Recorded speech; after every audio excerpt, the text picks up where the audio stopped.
Aggressive driving wastes fuel.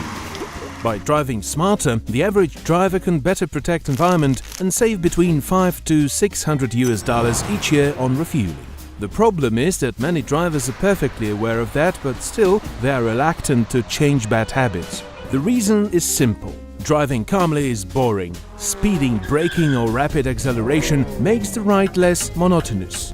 To make calm driving more exciting and fun, we developed the game using virtual glass filled with balls. Just place your phone on the dashboard and start driving.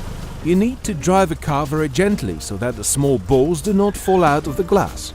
If you're accelerating and braking rapidly, balls will fall out. Simple voice advices will help you to get better results. There's also a guide section where you can read about eco-friendly driving and get some practical advices before you start driving.